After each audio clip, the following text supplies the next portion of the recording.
Hi, Sai. Thank you so much for giving us your valuable time and interviewing with us. For the viewers, may we request you to please share your journey, your story in your own words? Sure, yeah. So starting my MBA journey, so a brief background about me. I did my computer science engineering as part of my undergrad.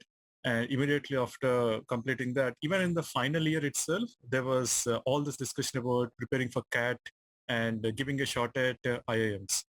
I come from, I did my engineering at CBIT. It's not an IIT. It's a very good institute in Andhra Pradesh. And then I joined Bank of America as my first role in Hyderabad itself.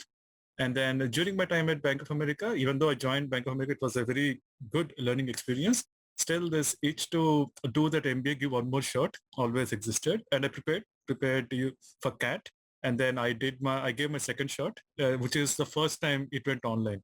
And I was in for a surprise. So I got I think 65% or something like that, which I never expected because after all the preparation, right? So and then I later realized that there was a glitch in the software with respect to a lot of people who took the test at the same center on the same day. And then we actually went to the Delhi High Court. We actually filed a case there about overturning the CAT results and all that. And then we wanted to also take it to, it was dismissed. And then we wanted to go to Supreme Court. But then at that point of time, all of us were just starting our careers and we didn't want to get involved so much. And a lot of time has passed. And I kind of thought that was not really a true reflection of what my preparation was. And then I started looking at alternatives because till that time it was all about IIMs and everything. And then I came across Indian School of Business in Hyderabad. So I visited Indian School of Business and I was taken aback. It was like I fell in love with ISB at that point of time. And then I also started figuring out what are the requirements for that. And by that time, I already got 2 years of experience. And I gave GMAT first attempt. I thought first round ISB, I'll be able to crack it.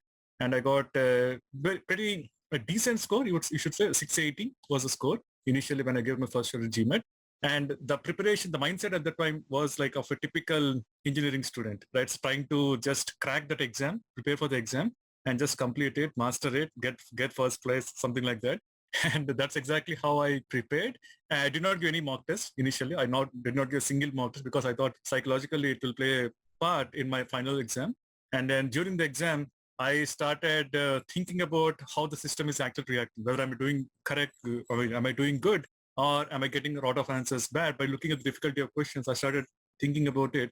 And GMAT, which was a disappointment because I thought at least I'll get a 720 or 710 exam, something like that. I got a 680. And then I reached out to ISB. I thought I'll apply to ISB, but then some of the seniors there told me that, okay, this is not a great score. Why don't you give it a second shot? And that's when I thought, okay, let me work better. Let me take more mock exams. Right, I took close to 20 to 30 mock exams for the second attempt, which I gave after 3 months, 3 months time span. And then I practically looked at all the traditional sources like the 1,000 essays, like the Manhattan, the Kaplan stuff. And I also got into a lot of GMAT club kind of stuff, right? But the biggest challenge for me at that point of time was there was no mentoring because nobody in my circle actually come from an MBA background or actually have done MBA and all this. Most of us were engineers. All my family members, everybody was engineers. And then the problem there was GMAT. The problem with GMAT is there's just so much content, but figuring out the right content was the biggest challenge. And I went across a lot of these things. I did mock tests and everything. And then on the day of the exam, second attempt, I thought, okay, this is the last time. Like if I get a good score, probably then the MBA dream will be alive. Otherwise, I probably will be looking at changing the company and all that. And I gave the exam, and during the exam, after looking at the quant section, I thought this is done. Like it's not going to be, it's going to be a disaster compared just like the earlier exam. And then luckily what happened was with that mindset, I took the verbal section and everything. And as luck would have it, I was shocked, surprised by looking at the score. I got a 750, second attempt, right? And that was, that's when I thought, okay, now I have arrived, right? So now GMAT score is done. Now all I had to do is just apply to ISB and I'll be taken in to ISB. And with just 2 years experience, 2 years, I think 2 years, 6 months was the experience that I had when I applied to ISB second round or two. And I wrote my essays for the first time. I was actually writing essays. Like till that time, it was all about writing stuff in exams. and I was not really a writer, and you had to fill up this application, which was different from preparing for CAT.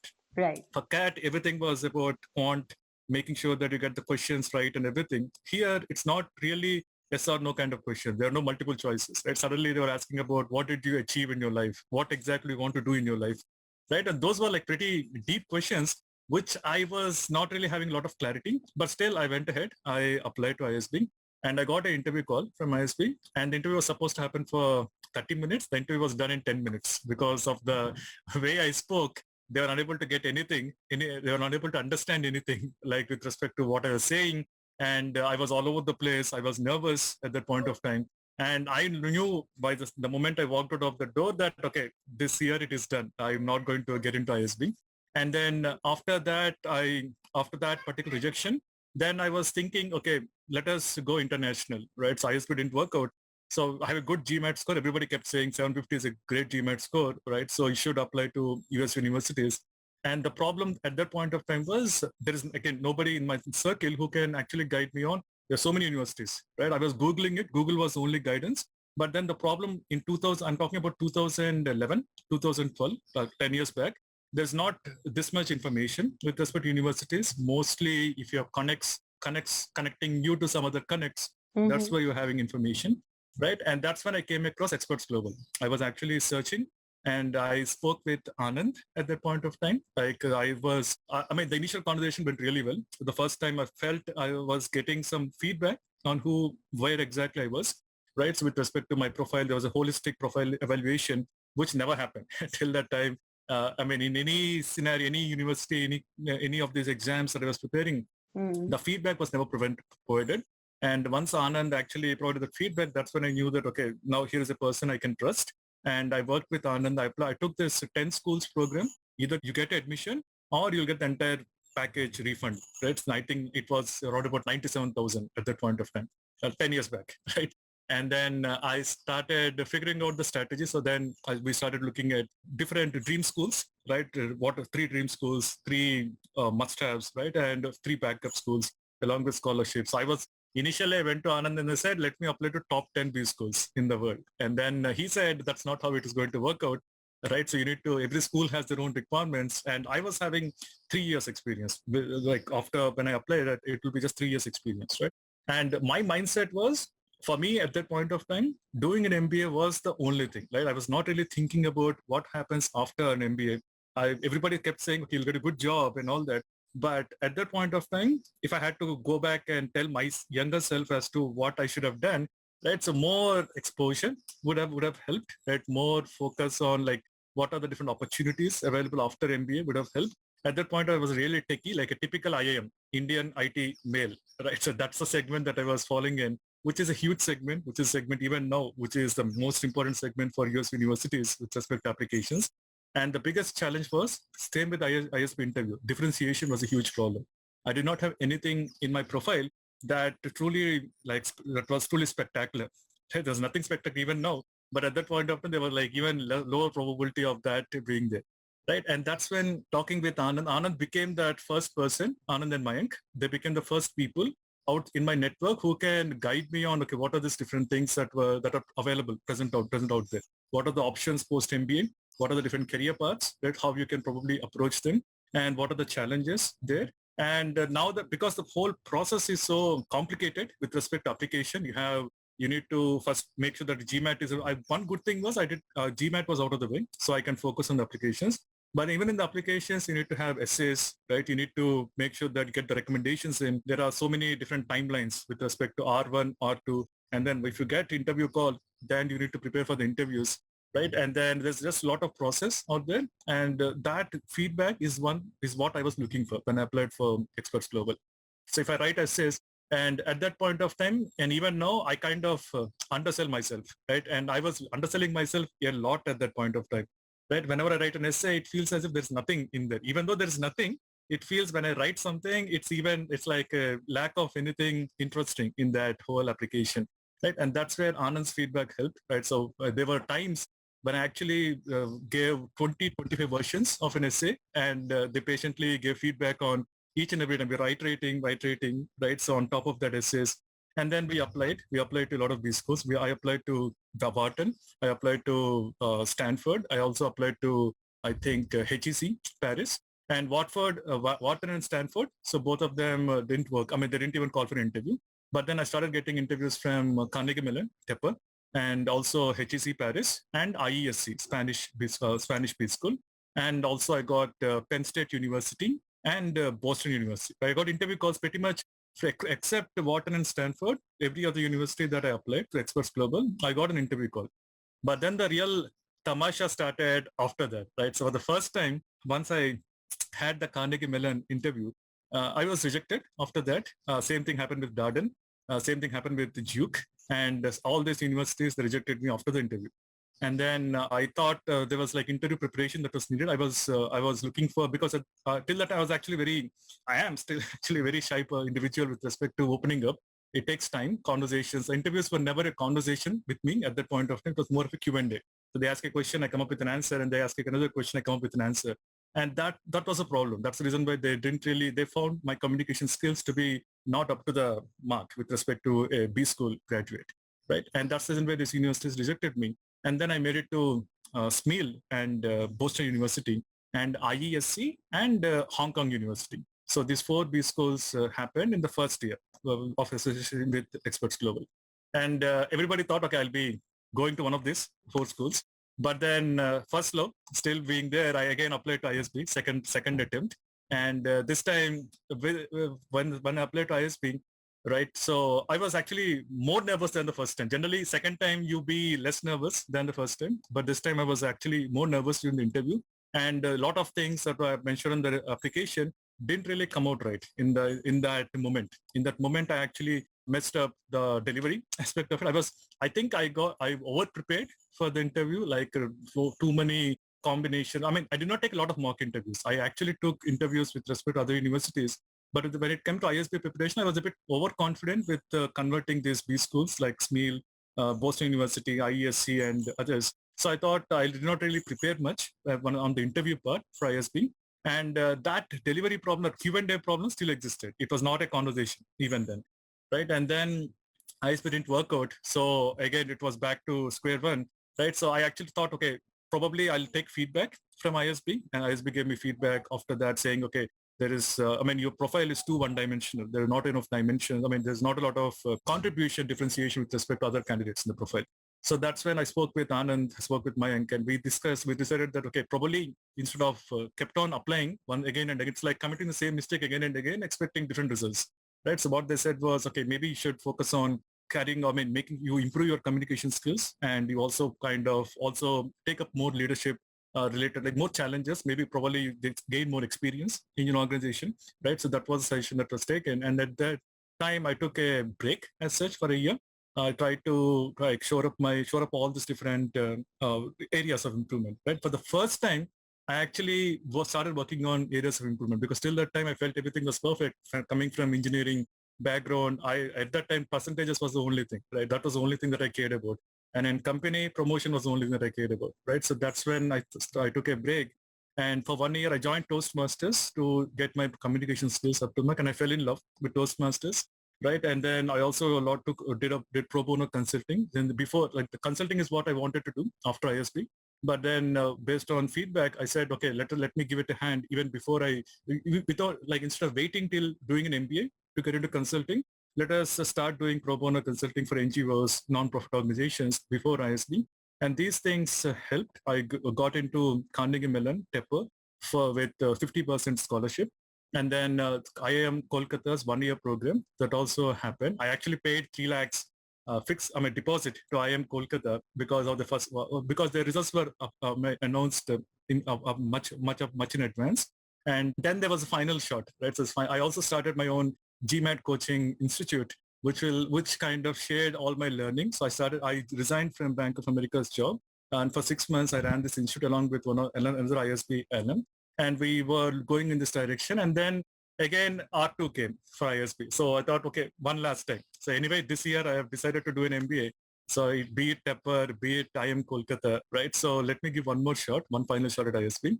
And as luck would have it, so even before the day of the interview, I still remember the day before the interview, I took close to, I think, 10 mock interviews with Mayank. So Mayank was really patient.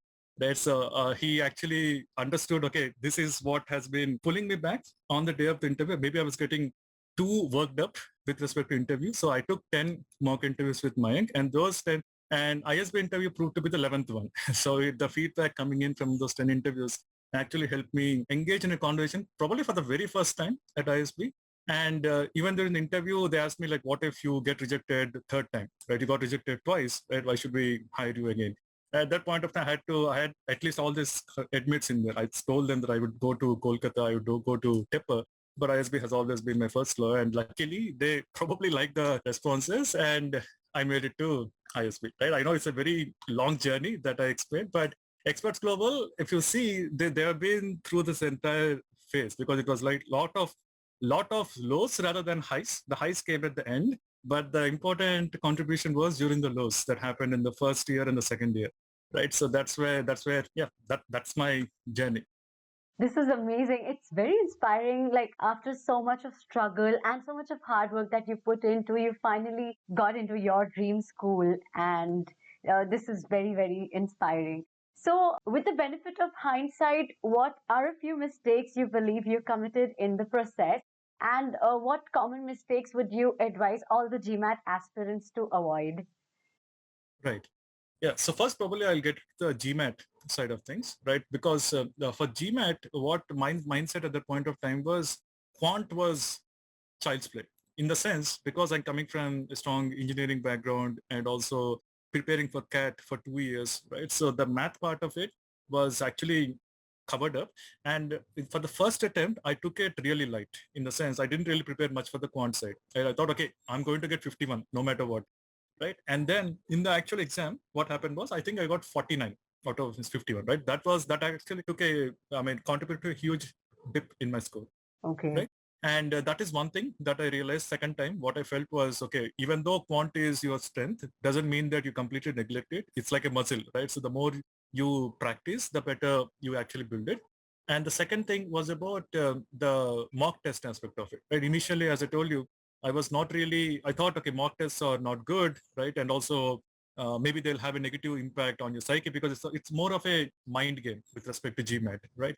So you constantly think someone is evaluating you. Every question that you're answering, you think the other person is re-evaluating you, right? And then what happened in the first attempt was I started thinking too much about what has happened in the past few questions, rather than the question flashing in front of my screen, right? And that led to a lot of confusion because now I was not really, I'm actually not tackling one question at a time. I was actually tackling 20 questions at a time because I was also thinking about the 19 questions that I answered so till that time, right?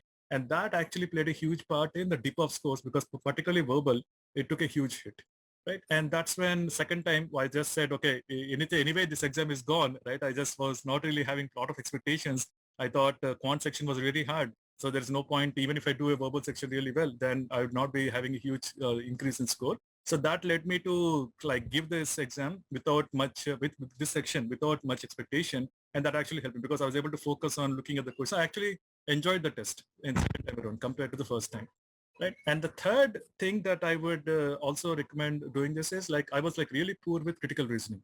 Like critical reasoning, there is this 1,000 critical reasoning questions, Bibles and all that, which are available on the internet. But I was like really poor with this critical reasoning. So just, I think 2 days before the exam, I solved close to, I think 500 to 600 critical reasoning, just critical reasoning questions, because I thought that was my Achilles heel. And that's when the confidence came in. Once I started answering those 500 questions, which was very, I would say initially, maybe 3 months before that, I would have just avoided that, saying that, okay, I'll just practice the strengths. But the fact that this is my last attempt kind of setup led me to practice that. So these are the three things that I would recommend, right? So practicing the weakest areas, take more mock tests. And in the exam, make sure that you're just answering that one question that is flashing. Right. Okay. So, what would you like to say about your experience and learnings from managing the application timelines? Right. Yeah, application timelines, particularly when I was applying for 10 schools, initially started out with as 10 schools, but then later it actually went ahead, I think to 13 schools, I guess. I think I applied close to 13 schools.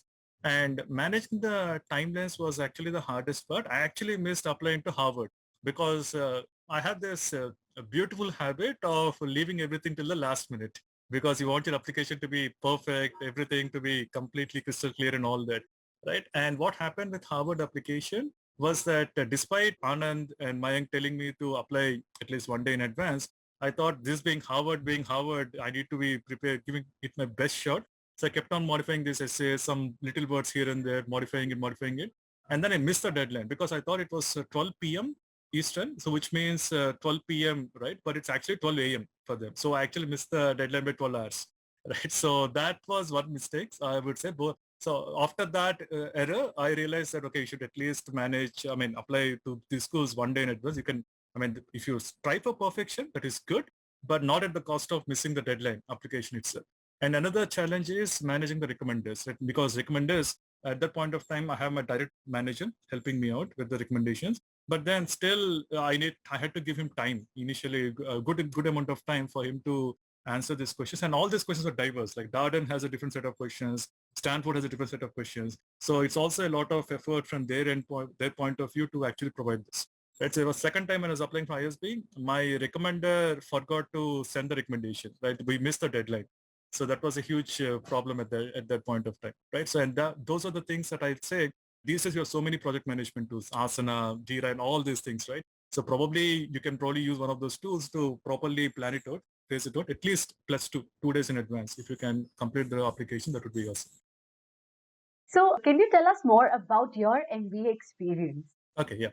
That 1 year after I ended at that particular point of time, I got into ISB. Right? So that 1 year is probably the best year of my life, I would say, particularly because when I first went there, I had these expectations that, okay, I have to get a job, right? So I have to, basically it's about that huge education loan payoff and all that, right? But once I went into ISB, the opportunities that ISB provides, that was more than what I anticipated. Oh, So it's like initially it's like you go to a buffet, right? So there's just so much stuff out there that you can eat, but obviously can't eat everything, right? And that was the first 2 terms were like that. So I was running across, I was going into this different, like you have this guest speakers coming in, you have these classes going on, you have these assignments, you have these projects, people preparing for interviews, you have companies coming in. There's just a lot of stuff happening. And what helped me after the first 2 terms was that I found a group of people, connections, network within the community, within the ISB community, that were sharing the same goals, same mindset as me. And I would say that was a stroke of luck completely, right? Because they would randomly pair you with people. But luckily for me, that happened. And once the core group was formed, I was able to complement their skills. And they were able to complement my skills. And then I started getting into, I was really attracted by the whole B plan competitions kind of thing. So then one of the mentors also told me that you need to do things at ISB which you will not do outside ISB.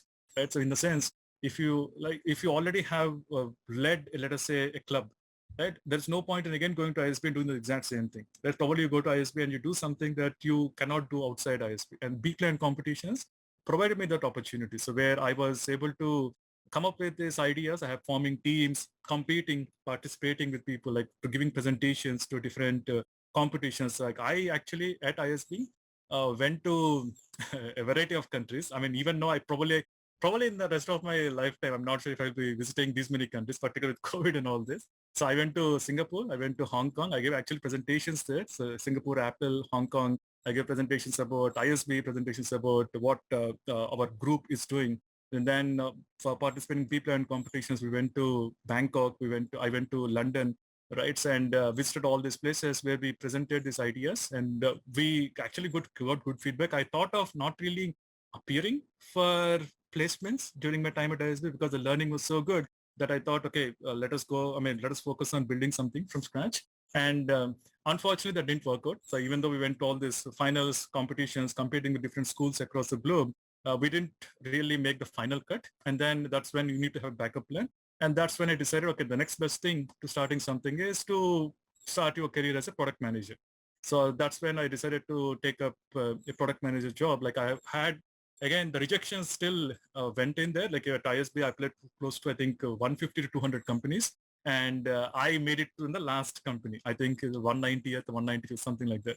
Right. And that company actually gave me the exposure to leverage all the Mm-hmm. things that I learned at B school to kind of build my career. But I would say that 1 year was not just about getting a job. That experience that I had at ISB, it has been helping me even now, like even currently in this discussion, I'm speaking with you, right? So the way these things come together, the way you articulate, the way you kind of organize all these things. So those are the things the learning that I had at ISB is still like really valuable. And I would say, yeah, I mean, that investment, all those 4 or 5 years Right. preparing for it, that made me better. That helped me improve. It's quite a wholesome experience, I would say, Yeah. and it's very inspiring as well.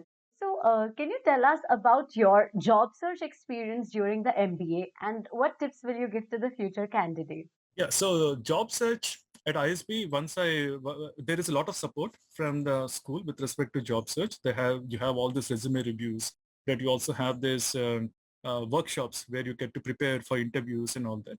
Right. So, and that's very, I mean, you can get into that support. Right. And the mistake that I did initially was I was not really sure of the roles that were happening, because I was I just knew consultant. Consultant was one role that I knew that people were going to get into, but then there are more opportunities outside consulting. That's once you, I would say, be open to opportunities. Don't pigeonhole yourself. Anyway, companies out there are going to pigeonhole you, right? You need not do it yourself. Anyway, they're going to do it for you, right? So you can need to apply for a diverse set of roles. Make sure that your profile is as diverse as possible. And also one more thing is, ISB alone will not actually transform the career. Like let's say, for example, I was coming from a support team background. I worked as support engineer at Bank of America. But even though I was into technology and all that, L1, L2 support, whenever a ticket comes in, I had to resolve it in 15 minutes. That's the kind of setup. I worked there for 5.5 years in Bank of America before I joined ISB. Now I'm trying to transition to a product manager role, because that was the role that I found in the job descriptions and actually worked, right? And problem was there was a huge gap between these two. And ISB alone cannot bridge that gap, right? So you need to build something, you need to do something. And those 6 months, the reason I say 6 months is because within 6 months, your placements are going to start, right? You don't have 1 year to kind of prepare for that role, right? So what matters is, at least I'm talking from product management background, people who want to get into product management, on for that matter, transitioning, right? You need to showcase the work that you're going to do anyway once you join a company, even before you join the company, right? And make sure that that comes on your resume. And let us say you want to become a consultant, you already should be doing some consulting work. Only then the companies would understand. So that it can be for a pro bono. You need not worry about, okay, am I doing it with a great company, big company or not? As long as you're doing that, ISB will amplify that. And it's not your first job that matters. It's your second or third job after ISB that matters. Because the first job after ISB is just a transition point, right? They are letting you get into your dream role and all that. Maybe you might not be getting into your dream company, but the dream role part, probably ISB will help you in making that. Right? So as long as you have those expectations, then you would start looking at the job descriptions much better. You'll be starting looking at the company's culture much better rather than just looking at the pay package as such. Probably you'll look at all, again, EMI is always there. When you have this huge education on EMI, that's always there at the back of your mind. But second and third jobs is exactly where things are going to exponentially grow. It's like an exponential curve. It's not a linear path once you get into ISP, right? And the initial tipping point for the exponential part will also be not that great. So as long as you understand that, expect that, then your subsequent career is going to be better. Because I got great benefit from the ISB brand in my second and third job, the third job is where I am currently, right? And that actually helped me the last 6 years after ISB, right? So that's how I would recommend. Yeah. Okay, that's really nice. So, can you tell us more about your journey post MBA? Like, how did the entire pre-application phase and your MBA experience contribute to your growth post MBA? Yeah, I think the pre-application process, actually starting from GMAT itself, it's actually very important during the MBA program itself. Like that verbal ability, you have to comprehend a lot, and that is very important in a program like ISB, where 1 year, right? So you are pretty much learning what the best in the world have learned in 2 years in Harvard and Boston and all these B schools. You are learning that in 1 year, right? That itself requires a huge amount of comprehension, very good planning ability as such. And you don't get that out of the box, right? So, I mean, at least I was not a natural at this. So I had to put in effort to actually get that. And then another thing that I would also learn is organizing things better, right? So if I go back all these days, right? So even my room itself, it used to be a mess, right? So organizing everything and also planning things well in advance, that never happened. I was always like the last minute guy, the thrill of last minute that always engulfed anything else that I was thinking. And those are the things that actually helped me during my MBA programmers, because that rigor that happened during the application process, it just prepares you for what you're going to see during your MBA program. And the rigor of the MBA program is just like, think of it as the next level. Like the application process, if you think they are taxing, then MBA program is going to be 10 times more than that rigor, right? And once you get into the job, now any amount of rigor is not going to be more than that MBA program rigor, right? So the sleepless nights that you get, the amount of work, the amount of information that you're comprehending, the amount of like the fact that you are competing with so many people out there, right? And the kind of knowledge sharing that happened. So no job in this world can have more than that rigor, right? So that's the reason why I would say that MBA rigor is the biggest thing, I would say, which actually provides the impetus. And then you also have the network of alums, network of friends that you make in the community, who you need, particularly when you are looking at expanding your horizons, opportunities for that matter. And those things still help, right? So those are the big takeaways from me, from the application process MBA program, the whole rigor with which they prepare you. I mean, I'm not saying it is stressful, because initially it is stressful, but then once you understand how you can reduce that stress, right? And that's the key in my opinion. So once you get to do that, which is exactly what MBA program tries to teach you, then pretty much anything else can be done after that, right? It gives you that confidence, it gives you that ability to structure things out, and those are the big takeaways. Okay, that's very inspiring. So, what would be your final message and suggestion to all the viewers watching this video? Yeah. So if you are planning to do an MBA, right, with respect to maybe you are still thinking out, right? So whether I should give GMAT, whether I should go for GRE, whether I should go for CAT, then whether I should do MBA in which school, should I go outside the country or not? What I would recommend is do thorough research about all these different opportunities. That don't go by what the media tells you. Don't go by rankings, which was one mistake that I did initially, right? So because you don't, I mean, ranking is one thing, but there are more things apart from ranking, because you are going to do MBA only once in your entire lifetime, right? You're not going to get a chance again and again. Probably this is the last time you're going to study, most of it, at least for me, right? This was the last moment. So I would say do not settle for any option just because you got let us say tired, that just because it was easy. I know it's very easy to tell me this because I could have taken any university at that point, and I had the luxury, at least to be honest, like with respect to financials and others. I was not in a compulsion to do this MBA this year as such. I always had time to pick and choose. My parents were happy with me splurging so much money on applications and not really joining universities. And then they were like, I was kept on saying, okay, next year, next year. So I got 5.5 years of time, which not many of the applicants might have on their side. I completely understand that. But saying that, you try to figure out what's the best university for you, and you give it your absolute best and constantly take feedback, because that was an initial mistake that I did, right? I've never really looked for feedback. And feedback would be the reason why many people avoid feedback is uncomforting. Feedback is actually, many people take feedback in a negative manner, which I mean, even now, whenever somebody gives any negative feedback, it hurts for a while.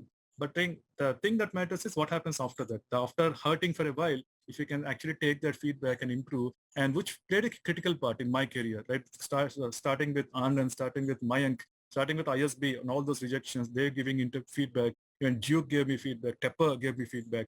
So that feedback actually helped me to improve those areas of whatever areas that I'm lacking.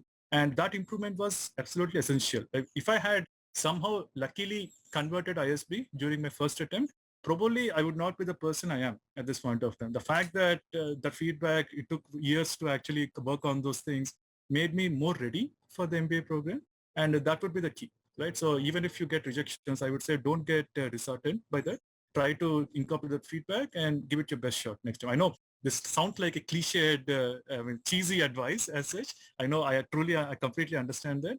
But I would recommend still making your research, finding your dream school, and do whatever it takes to get into that. And B school is just a means to a bigger goal at the end. Let's keep that bigger goal in mind. Let's say B school doesn't work out. All the preparation that you put in will still help you inch closer towards your bigger goal, right? The Absolutely. bigger goal, I mean, whatever the goal can be. So B school is not the end of it. but give it your best shot so that this will be the fast forwarded way to your goal. Wow, this is amazing. Thank you so much, Sai, for sharing your entire journey and your My pleasure. inspirational stories and learnings with us. I'm sure your advice is going to help a lot of other students in making informed decisions. So thank you Yeah, so thanks, much Diksha. for giving us Yeah, your time. thanks. Yeah, Take all the care. best. Yeah.